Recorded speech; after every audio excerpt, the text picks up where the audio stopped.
Thank you everyone for coming for our talk with Joshua Rozenberg, QC. He is Britain's most experienced full-time legal commentator, the only journalist to have been appointed as Queen's Counsel honoris causa, an honorary master of the bench of Gray's Inn, and a non-executive board member of the Law Commission. Alongside which, he has just published a book, Enemies of the People, How Judges Shape Society, and also hosts the BBC4 podcast, Law in Action. After taking a law degree here at Wadham, Joshua trained as a solicitor, qualifying in 1976, and is here today to talk to us about his legal career. Yeah, and so before we get into that, we were just wondering that now that you are back at Wadham and seeing both some of the old bits of college but also the new bits, what memories have sort of come flooding back, if any?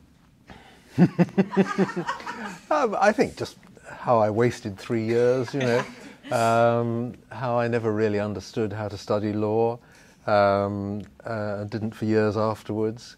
But what a very nice time I had here. And I wouldn't say I made lifelong friends, but I didn't make too many enemies either. No, it was just a wonderful place to come to. And I was very fortunate to get here in all sorts of ways, which we can discuss if you really want to know. I learned a little bit of law. But it was great. I should explain that Geoffrey was not my tutor because you were not here when I was there. If you had been here, I would have learnt a lot of law. My tutors are both sadly dead, but it was an interesting time. It was an interesting time. It was also a very interesting time to be here. And of course, you may find this hard to believe unless you're historians, but of course, in those days it was men only. It was a men's college. Not for much longer, and it was one of the most progressive men's colleges. It was said, and I think this was true, Holywell Music Room, which is over there, isn't it? If it was said that if you looked at the Holywell Music Room, there was a drain pipe going down the outside of the building, but inside the bit of the college. So in other words, you would have seen it from over there. There was a drain pipe, a metal drain pipe, which is what drain pipes were made of in those days. But if you looked, there was no drain below it or gutter going into it, no way of collecting the water off the roof. It was just a drain pipe. And it was said that this drain pipe was installed because in those days the college shut its doors at, say, midnight. And you were not allowed in.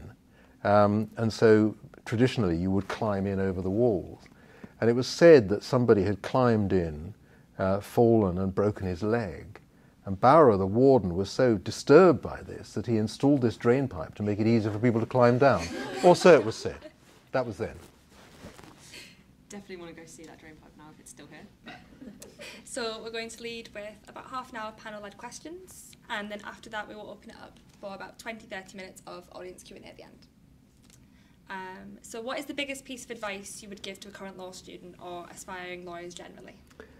Just read as much as possible. I mean, it's fairly obvious advice, but just read as widely as possible. And of course, read cases.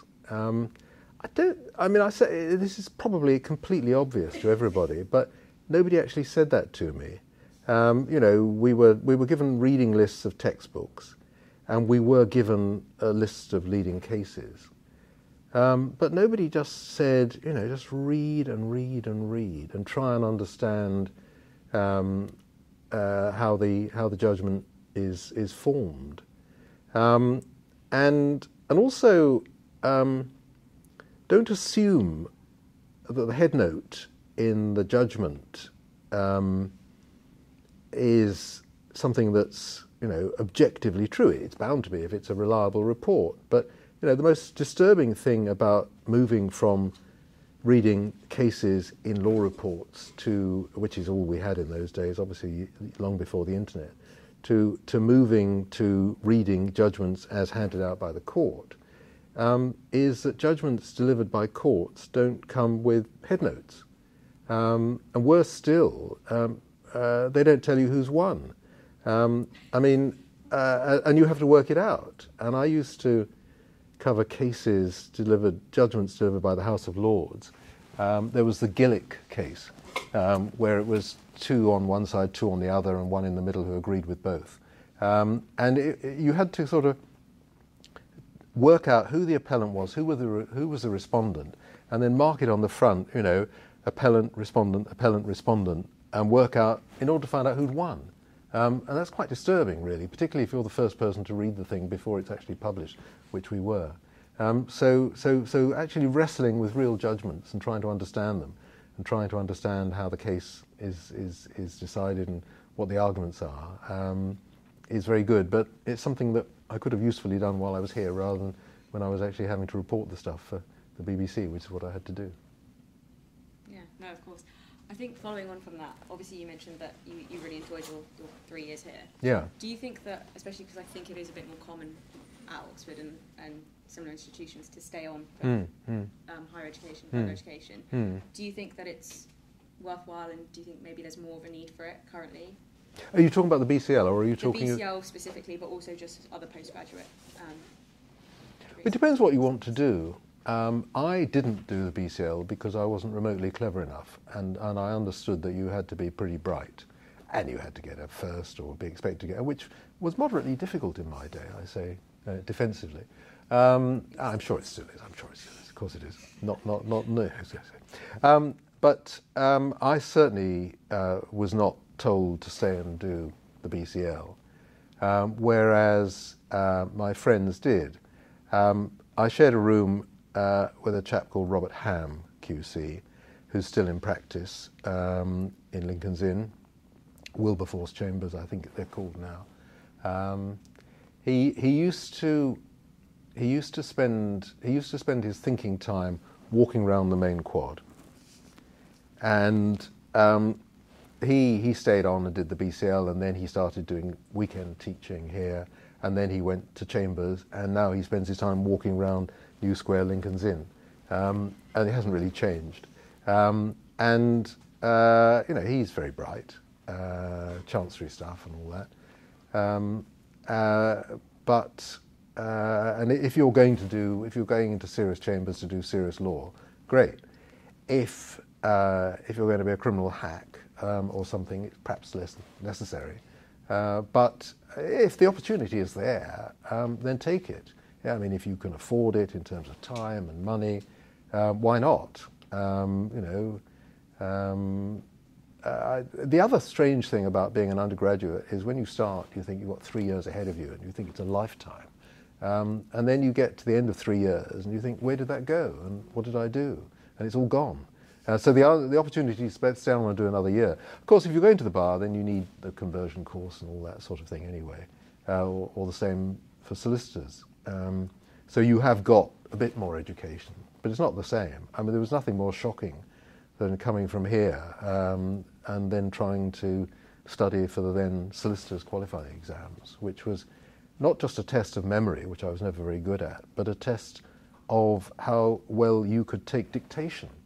Because there was a place, the College of Law, it's now called the University of Law, very different institution.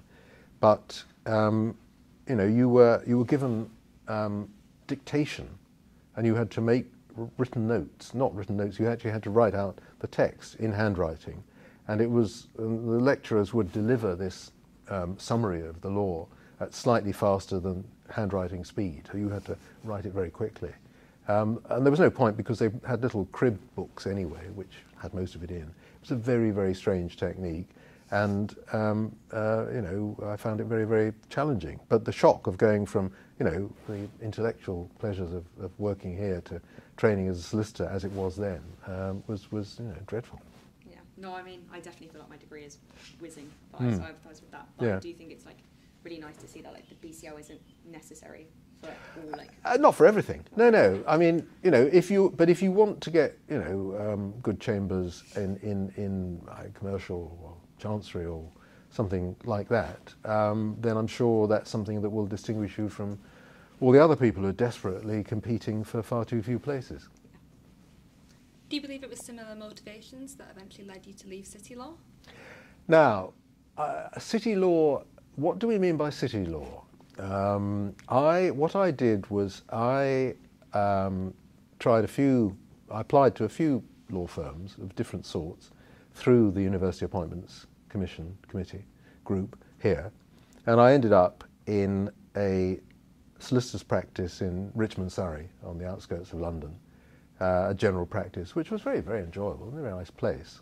And that's where I trained to be a solicitor. But what made me leave the law firm where I trained was the offer of a training course at the BBC, which is what I took. I'd applied for it, as did a lot of students. I had the advantage that I had done a couple of years' work and had got, or nearly got, a qualification which the chap who was recruiting at the BBC thought might be useful to the BBC, as indeed it was.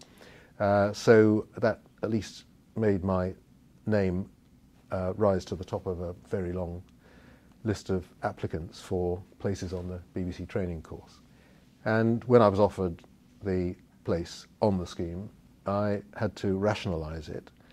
And I took the view that one should always take opportunities when they're presented. If I didn't take the opportunity which was offered to me, I would always regret it. If I stayed within the law, I knew what would happen to me. If in order to find out what would happen if I joined the BBC, as I did, I would have to join the BBC and find out. So that's how I rationalised it, and I was on the staff there for 25 years, and it was a good move. So, take opportunities when they come. You're pleased you made the decision? I'm pleased I made the decision. I mean, I suppose I would have been all right as a solicitor. I don't know what would have happened to me, whether I would have stayed in that firm or gone to somewhere else, or even moved to the bar, which I regret not doing. But at that time, it seemed a pleasant enough thing to do, and but I had absolutely no regrets when I walked out of that firm. I think taking advantage of all the opportunities is like a really key piece of advice, but along your career, not necessarily just at uni, was there any advice that you were given that maybe you wish you'd paid more attention to at the time? No, I didn't. I mean, I should explain that you very kindly gave me some notice of these questions, which is cheating really, because it makes it too easy for me. But the one piece of advice that I gave myself, which I've just told you, which is to take opportunities when they come, came, as I say, 25 years after I joined the BBC, and I was offered a job in newspapers, in the Daily Telegraph. And I thought, right, take opportunities when they come. So I took that opportunity and went to the Telegraph. And that was probably a mistake in terms of my career, because newspapers were beginning to go downhill, and I only lasted there for 8 or 9 years, and so on. I mean, it was useful to learn about newspapers, which I had never seen before. If you're in broadcasting, then you think newspapers are wonderful. If you're in newspapers, you think broadcasting is wonderful. But the two are very different. So it was useful to get the experience. But retrospectively, I think I would have been better off to have stayed at the BBC. They were beginning to chuck people out at my age, because they'd taken people onto a pension scheme which was costing them a lot of money. So they were making people redundant and encouraging people to resign and retire from the staff. So I probably wouldn't have lasted much longer anyway. But it seemed that nevertheless to be the right thing to do, and they were offering me more money and all that sort of thing. But in retrospect, it was probably a mistake. So when opportunities get offered to you, don't take them.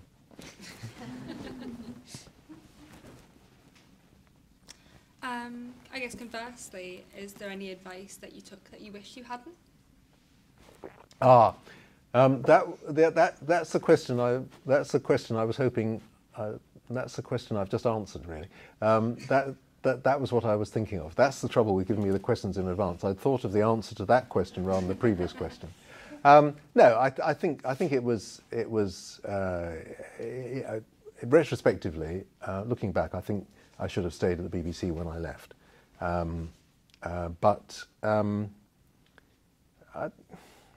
It's very difficult. But I still genuinely think that taking opportunities when they come and making opportunities for yourself and looking around and all that sort of thing is good. Don't assume that where you are is where you should be. Don't feel you've got to move on instantly. But on the other hand, take advantage of what's on offer. Try things.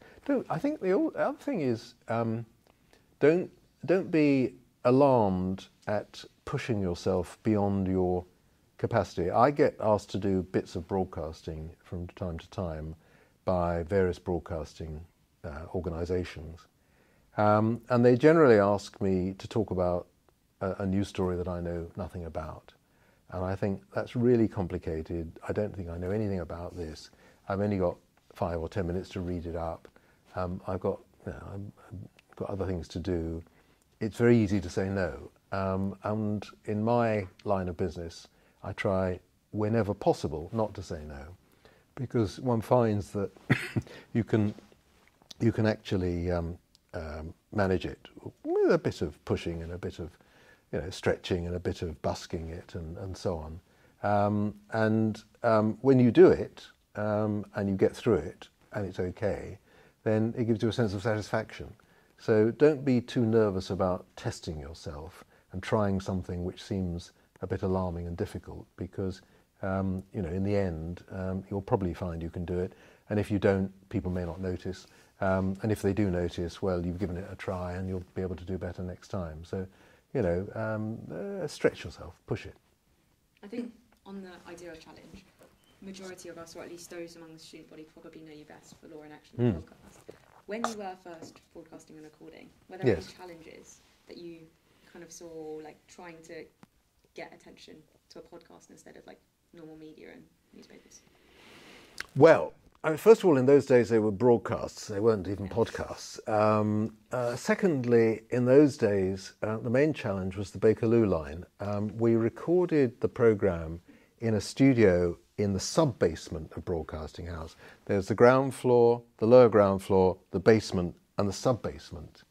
And the sub-basement, which was of the original building, which was built in the 1930s, is very, very close to the underground. In the 1930s, the microphones were not very sensitive, but in the 1980s, when we were recording the programme down there, you could hear the trains going by, chunta, chunta, chunta, chunta, chunta. And so, if it was if we were doing an interview, then we just carried on. But if we were recording the script, we had to stop for the trains to go by.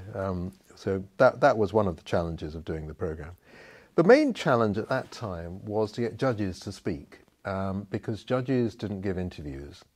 They're still reluctant to do so. And I used to go to enormous lengths. I once went up to Manchester because Harry Wolff was giving a lecture in memory. No, I think it was in memory, but anyway, in honour of, perhaps in memory of, Harry Street, who was a lecturer then. There was Wolff, who was a judge. He wasn't Chief Justice or anything like that, but he was giving this lecture. I think he was probably a High Court judge. And I knew him, and I was chatting to him on the train, and he was perfectly happy to talk to me.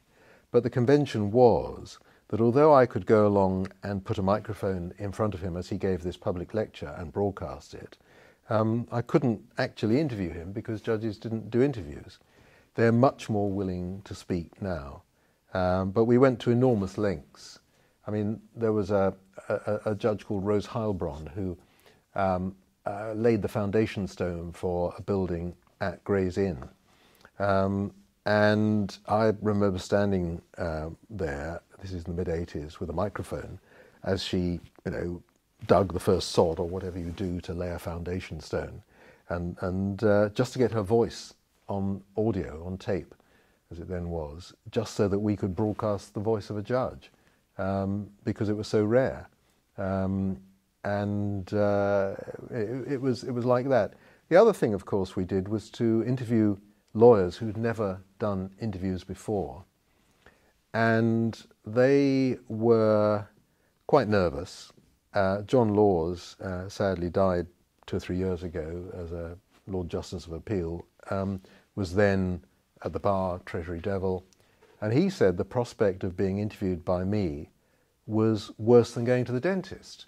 And I said, but here you are, happy to stand up in the Court of Appeal, House of Lords, address a bench of judges fearlessly, confidently, and so on. Why is it you're frightened about answering a few questions from me? And of course the answer was, he'd never done it before. He'd never been interviewed before. People hadn't.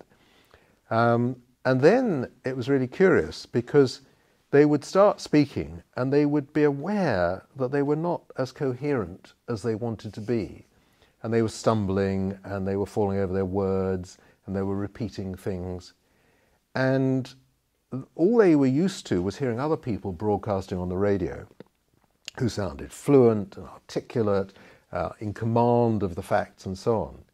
And what people didn't know in those days, and perhaps still don't know, is how heavily radio is edited and how much work goes into making people sound coherent.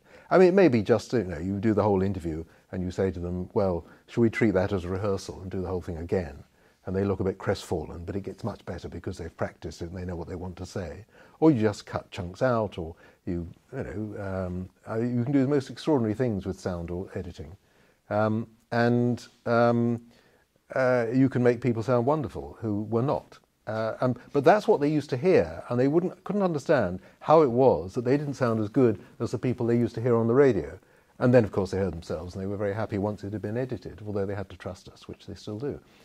So it was a curious thing, but it was very nice to do this because it was, I mean, Law in Action at the moment is on the air only 12 weeks a year, but in those days it was on much more, and it had a good time. It was it was broadcast on a Friday evening and repeated on a Sunday evening.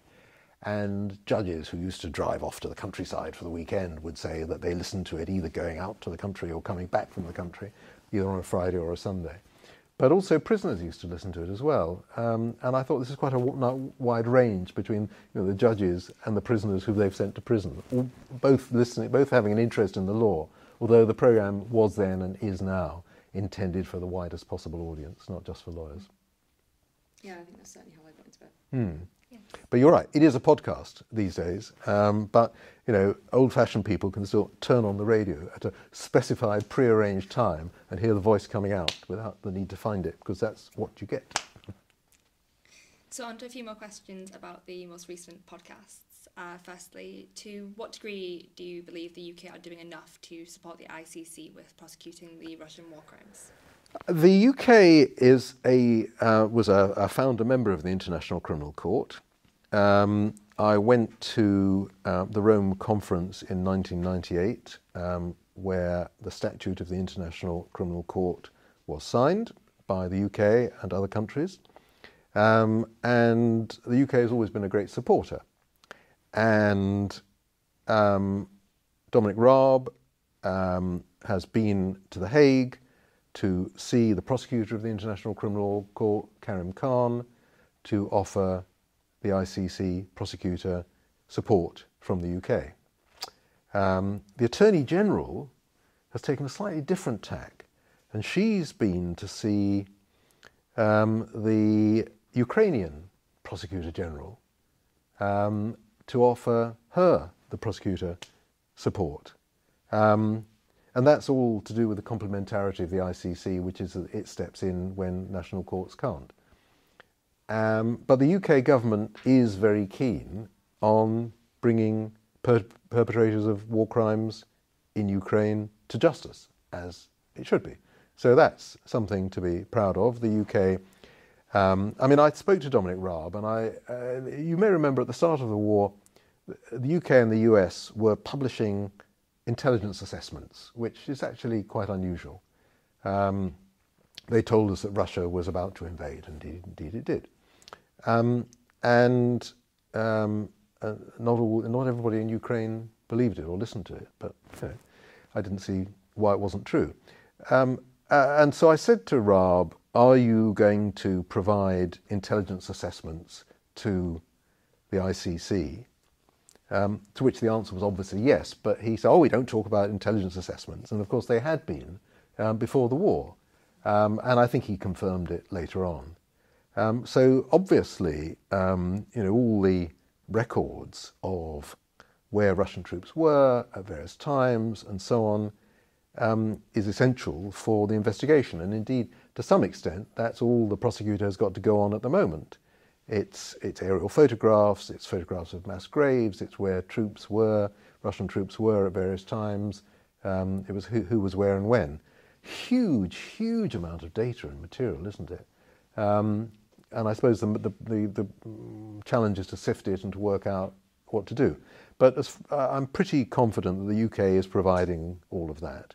The Attorney General has briefed Howard Morrison, who was a judge, the British judge there, who's no longer there, and has to help with the Ukrainian investigations. So yeah, the UK are helping, financial support as well, and that's very good. But so are other countries as well, many other countries. I think lastly, just drawing on another topic from your most recent podcast, and probably one of interest to all of us because of Constitution, about the Bill of Rights.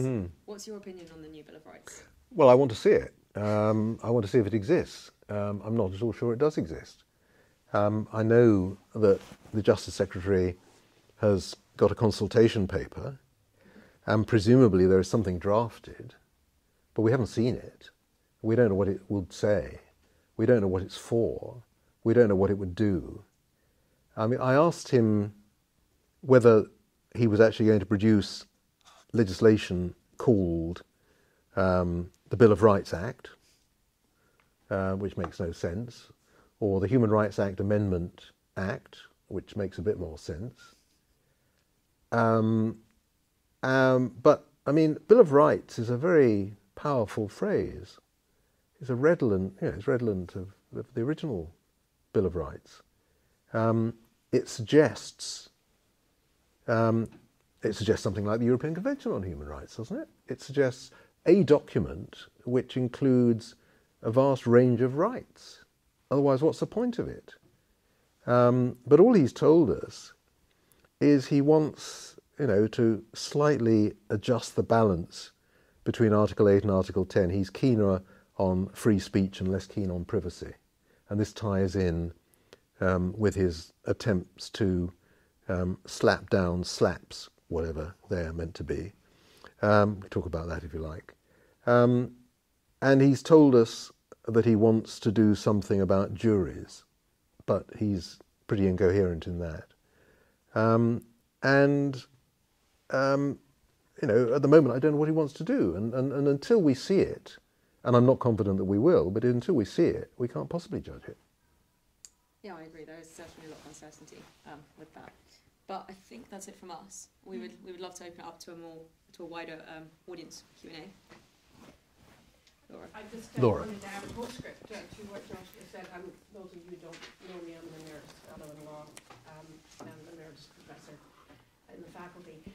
And that is, since these sessions are to let you know how our very eminent alumni in law, is that the Treaty of Rome, which established the International Criminal Court, was largely drafted and by and negotiated by a Wadham lawyer, Professor Sir Franklin Berman, who at the time was the senior legal advisor in the Foreign and Commonwealth Office, and so he had a great deal of involvement because the UK was, as Joshua said, a major proponent of establishing the International Criminal Court, which I get with the strenuous opposition of the United States, I should add as well. So it was a very delicate negotiation, and Sir Franklin has been very deeply involved ever since in basically the work of the court, and has recently concluded chairing an Austrian commission for the return of stolen property from not just Jewish but other victims of the Nazi Holocaust, art and so forth. So we've got a lot to be proud of. It's worth saying that the International Criminal Court has had a rocky ride. Yes. The first two prosecutors, the first prosecutor was dreadful, and the second prosecutor wasn't much better. They had fixed terms of 9 years. First was Luis Moreno Ocampo, the second was Fatou Bensouda, who had been his deputy. The guy we have at the moment, who is an English QC, Karim Khan, I have high hopes for. But, and obviously prosecuting Russians is the biggest challenge that he faces now.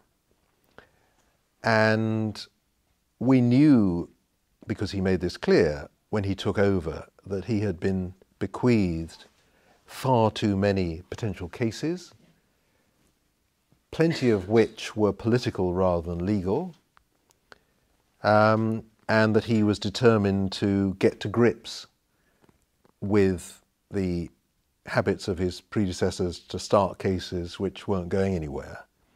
And because he had worked here in the UK, and because he had been at the Crown Prosecution Service for a year or two, he understood that there's no point in bringing a prosecution unless it meets the tests of the Crown Prosecution Service. Is there enough evidence, and is a prosecution in the public interest?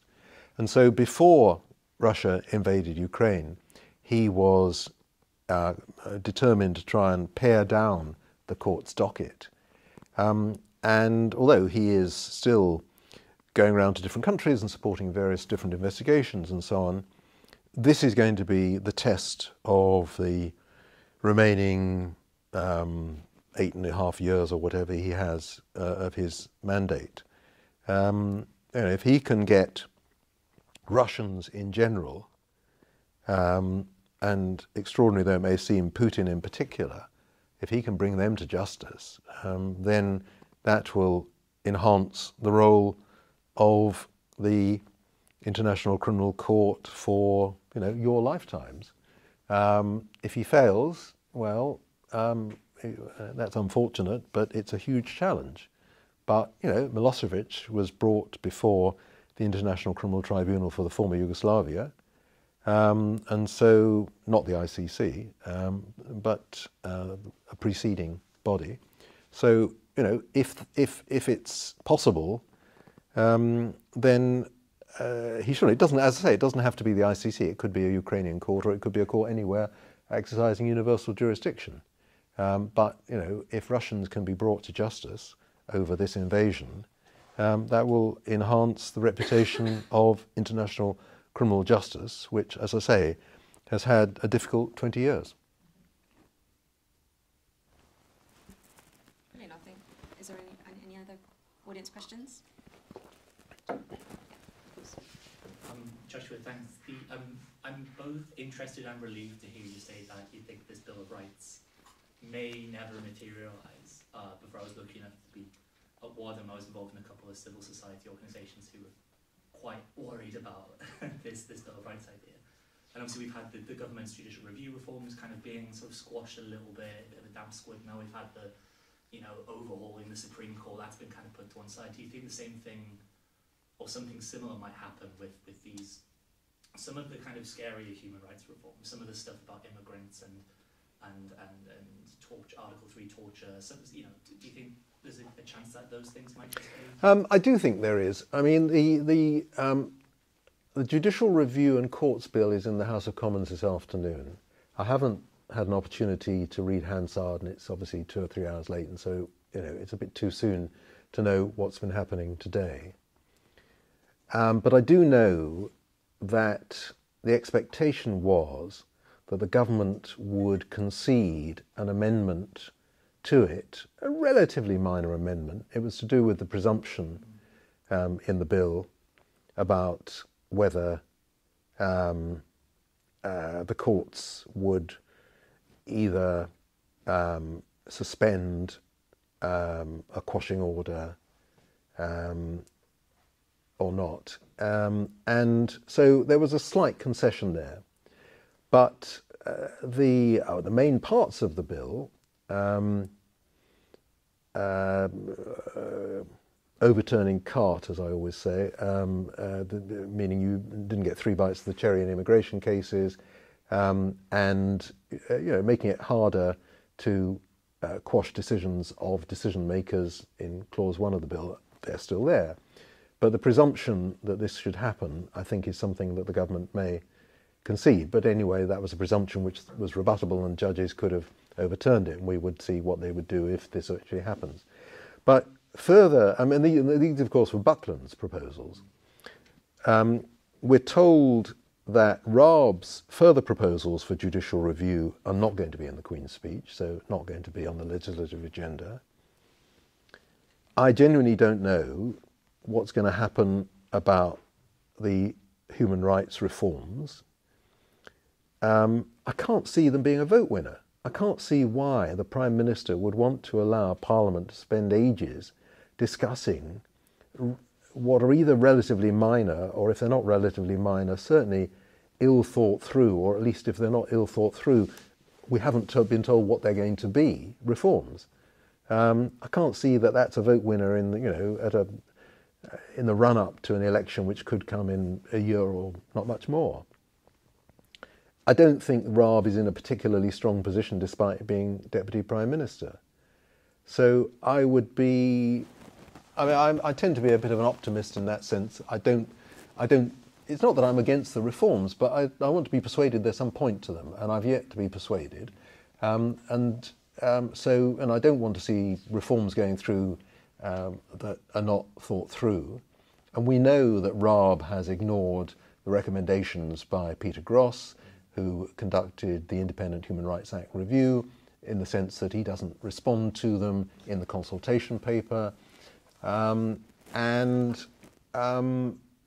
the point of having a review which recommended relatively minor changes if you just ignore and don't engage with the changes and just come up with recommendations which you would have said anyway? All right, Gross was appointed by Buckland and Raab is his own man.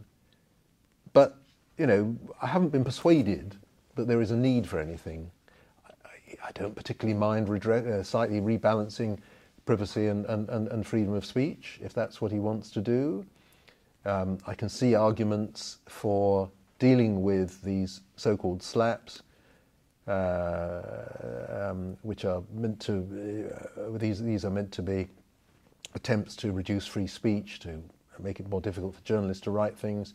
Fine, if you can define a slap and tell me the difference between a slap and a normal libel case or a normal privacy case, and which is good and which is bad, and depends whether you're the claimant or the defendant, whether you're the journalist or the person whose privacy has been invaded or whose name has been traduced. If you can actually get to define these and you want to rebalance it slightly, that's fine. If you can explain to me, as Lord Wolfson did before he resigned, what the thinking might be behind the jury proposals, fine. But just to say we want a Bill of Rights and not tell us what's going to be in it of any substance, that's not how we legislate in the UK. Do you not believe it will materialise at all then? Or? Well, the trouble is this is being recorded and we will know the result in 2 weeks' time, just over 2 weeks' time, because there'll be the Queen's Speech. Although even then, you can't be sure. The Queen's Speech can include reform of human rights, and there's plenty that was in the last Queen's Speech which hasn't been before Parliament. I can't believe that there is going to be a fundamental reform of the sort that the phrase Bill of Rights implies in this Parliament. I can't believe we're going to have a major constitutional document, the contents of which we simply haven't seen. I can't believe that we're going to legislate, in broad areas which are currently covered by existing law, without thorough consultation, which is bound to take several months, if not a year. Although there could be an election in 2024, it might well be sooner. So it just doesn't seem right. It doesn't seem as if it's going to happen to me. But, I'm not a political journalist, and I don't know. But I would be surprised, just as Buckland's reforms to judicial review were significant, but not as serious as people had feared, I think the same may apply to human rights. I can see some slight rebalancing, but I don't see any fundamental reforms getting through. And I mean, we're speaking, in a very significant week, because we've got 2 or 3 major bills which have got to pass within the next few days before Parliament is prorogued. And we've got ping pong, as they call it in Parliament, when bills bounce between the Commons and the Lords, and it's a question of how long the Lords hold out for and how difficult it makes it and what the Commons do. And, you know, the Prime Minister has the support of his party on most things, but not everything these days. So, you know, it's quite an edgy, tense time, and that's on the current legislation.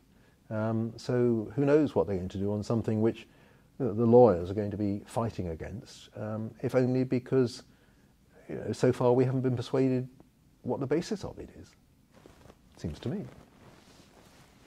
Any other questions? Do ask about anything. Don't feel that you need to stick to what we've been talking about so far. You mentioned before that you regret not going to the bar. Why is that? I think it would have been more fun. I think, I mean, you know, I'm a freelance journalist and barristers are freelancers. I like being a freelance now. It's more challenging. It's more frightening. It's more testing. It's more risky. The risks are higher. The rewards are higher. The people who were my contemporaries here, nobody in my year went onto the bench, but James Munby was a year ahead of me, and he became president of the family division. At a dinner here to mark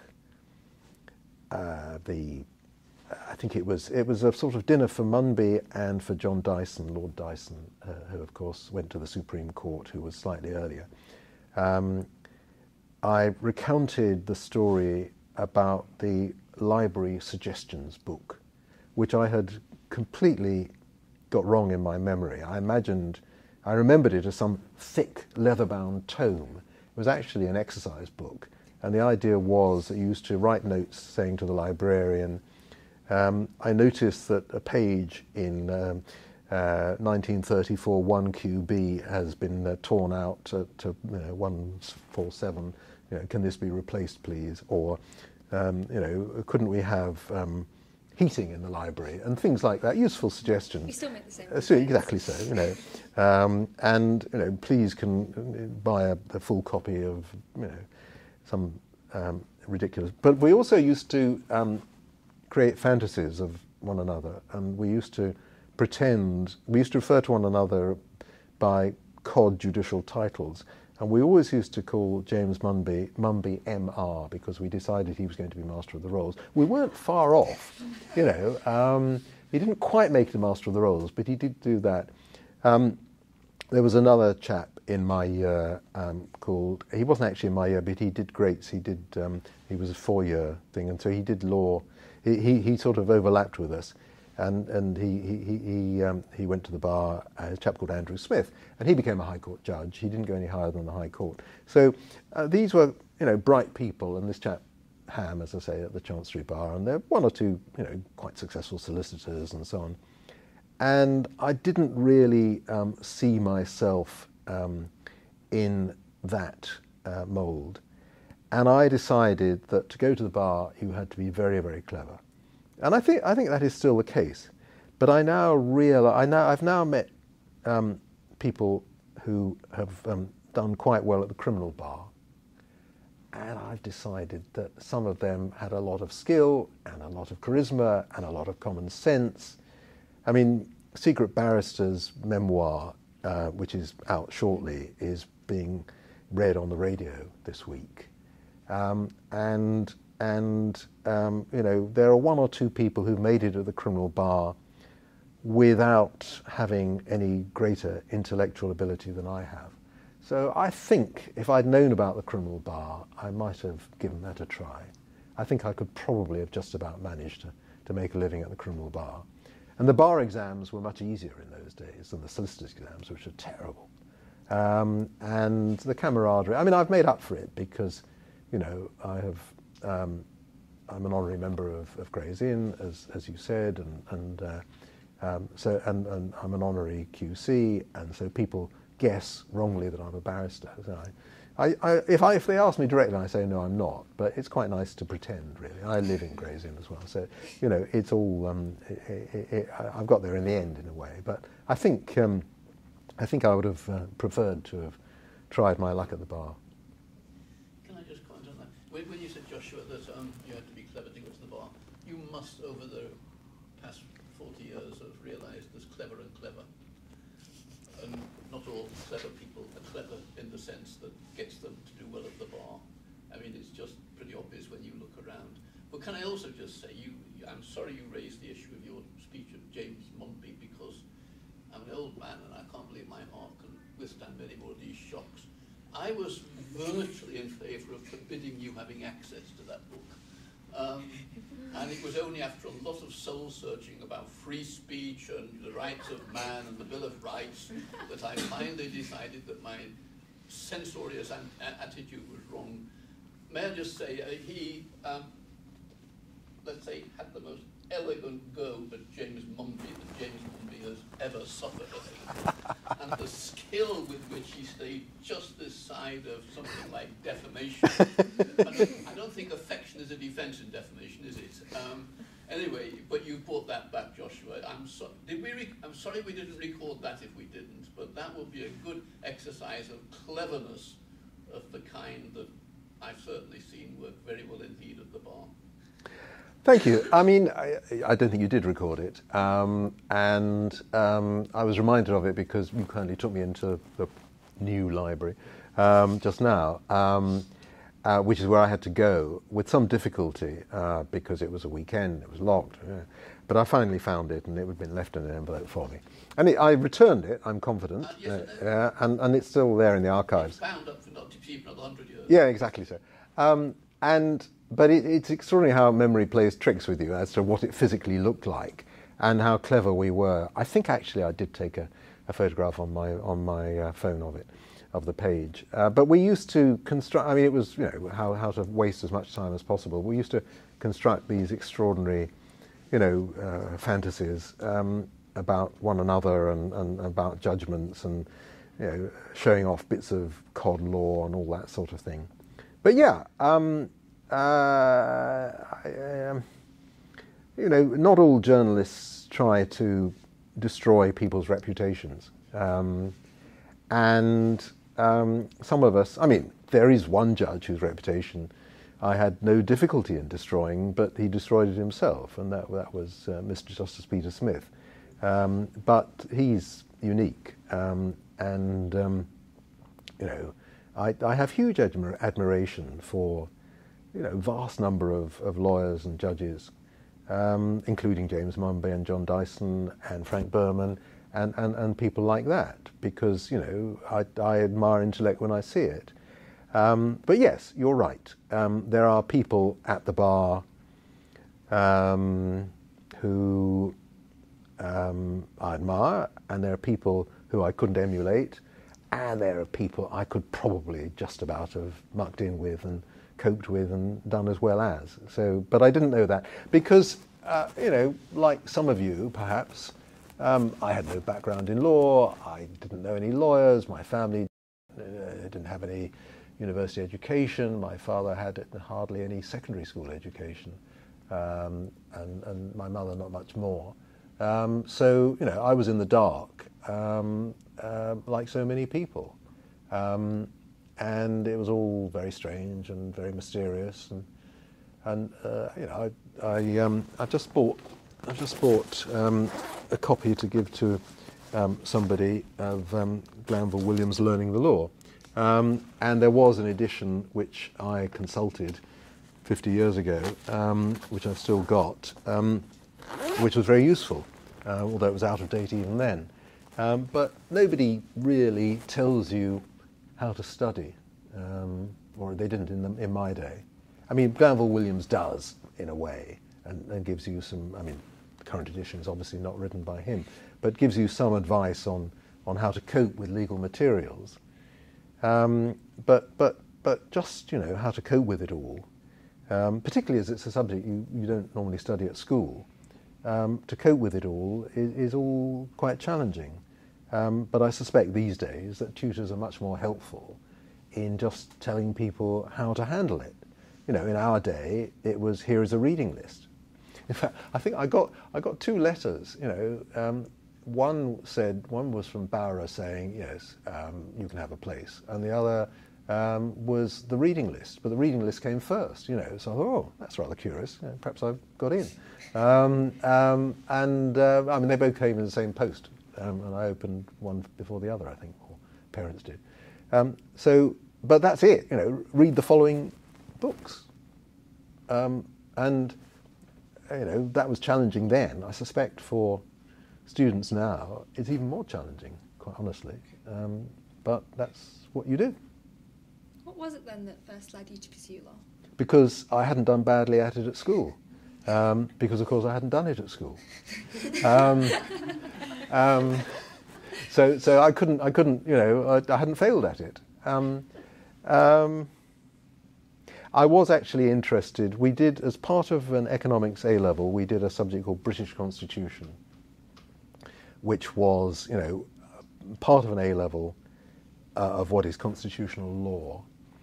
And I remember being asked the same question in mock A-levels and A-levels and university entrance and university finals, and ever since then. And it was a question about constitutional law, and it was a question about whether a party which wins the general election has a mandate to fulfill the proposals in its manifesto. Good general question about the Constitution. It just came up again and again and again, and it was wonderful. So I kept answering it in the same way.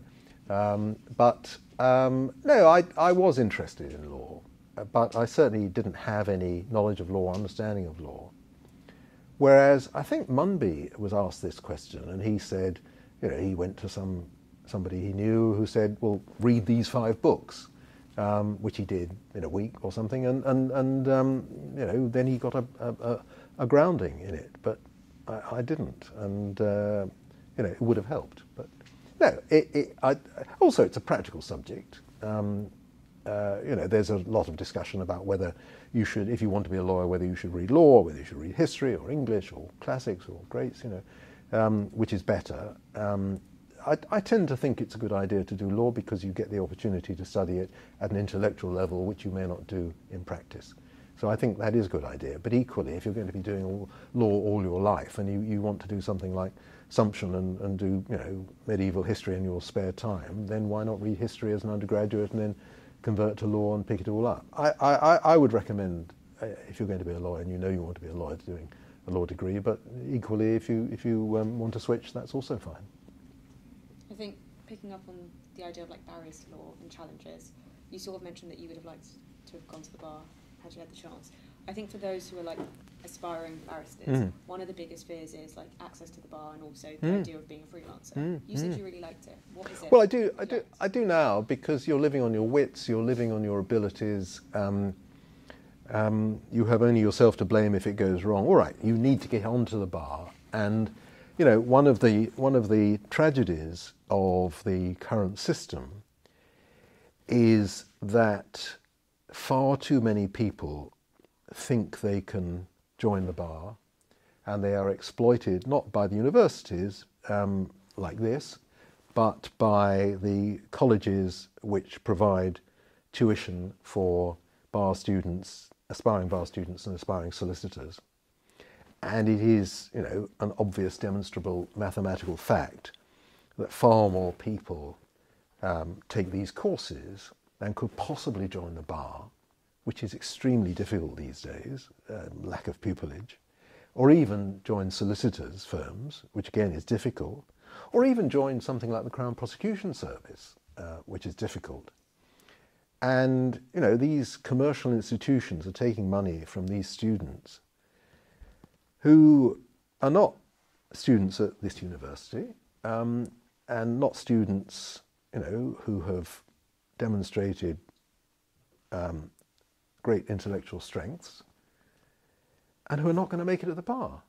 And it's very, very sad. I mean, all right, they've learned about law, and that's useful, and that's very nice, and they all think they're going to be the ones who are going to make it. But there are a lot of disappointed people saddled these days with a huge debt, not just university debt, but a year of study of law as well, who are just not going to make it. And, you know, you have to be realistic about your abilities. But here we are, you know, in Oxford, where people have great opportunities, and where, you know, places here are highly competitive. And my assumption is that anybody who is a student here has the ability to make it at the bar or as a solicitor or in any other walk of life. But there are other people who don't. And, you know, the bar is highly, highly competitive these days. You know, it doesn't help you, for people of my age, to say it was easier in my day, but it was. It was much easier. And when I heard people, you know, who were my age and I was your age, they would say it was much easier in my day. And it was. And it's just got harder and harder and harder. You know, we had grants. We didn't have student loans. We were given money to study here and money to spend. I mean, it may sound strange, but local authorities paid for us. That was, you know, welfare state. So we were very, very fortunate, and there were more opportunities. But on the other hand, if you didn't really know people within the system, or you didn't know what you could do or what you should do or how the system worked, you were at a disadvantage. And you know, I don't want to give you a sob story, but I didn't know people, and I didn't really have people who advised me, and those who did didn't get it right.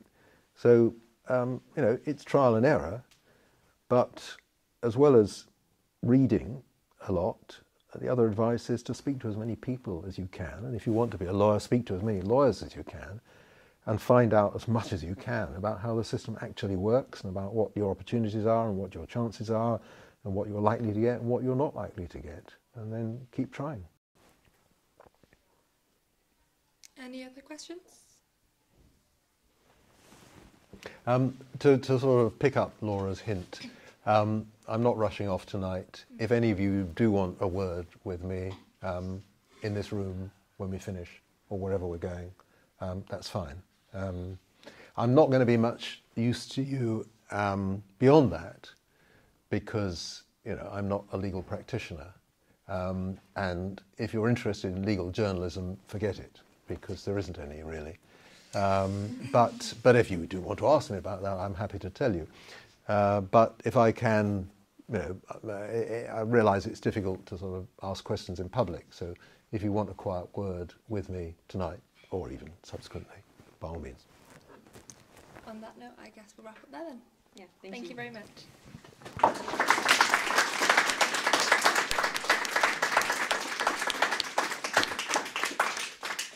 Can I just say very, very quickly, I'm Julie and I look after the alumni department office.